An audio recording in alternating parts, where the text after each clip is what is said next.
ገና ረቡዕ ነው ማክሰኞ ይጾማል ሮብ ይበላል ወይ ብዙ ሰዎች ሁሉ ጊዜ በዓሉ ለየት ብሎ በሚውልበት ጊዜ ይቸገራሉ የሚቸገሩበት ምክንያት ምንድነው ህጉን ካለመማር ካለማስታወስም አንዳንድ ጊዜ ያጋጥማል ለምሳሌ የዛሬ 3 ዓመት ላይ ስንነጋገር የነበረው ገና አርብ ላይ ስለነበረ ነው አሁን ደግሞ በ2018 ረቡዕ ቀን ነው ስለዚህ አሁን ገና የፊታችን ረቡዕ ነው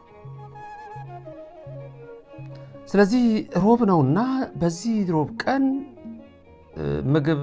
መብላት ይቻላል ወይም ጾም ይቻላል ወይ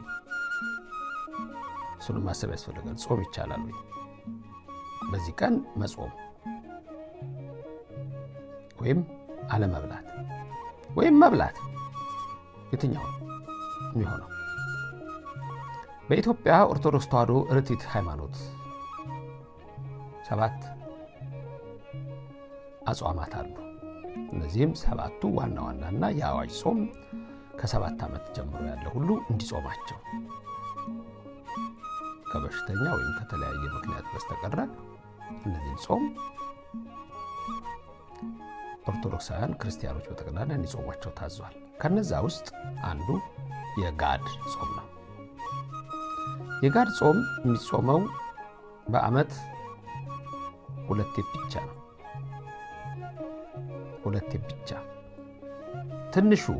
ከ7ቱ አጽዋማት ትንሹ ጾም ጋድ ነው ሁለተኛ ትንሹ የትኛው ጾም ነው አስታውሱ ከ7ቱ አጽዋማት ትንሽ ነነዌ እሷ ደግሞ የስንት ቀን ጾም ነች ነነዌ ምን ጾማት የ3 ቀን ነች ጋድ 2 ቀን ነው ሁለቱ ቀን ደግሞ መቼና መቼ ነው ከተባለ ግልጽ ነው ሁሉ ጊዜ ግራ እንዳይገባችሁ የገና ዋዜማ የጥምቀት ዋዜማ ሁለቱ ጋድ ጾም ይባላል አንዳንድ ሰዎች ጥምቀት እሺ ገና ግን ከሱ ኋላ ያሉት ዕለታት በተቀላላ ጾም ስለሆኑ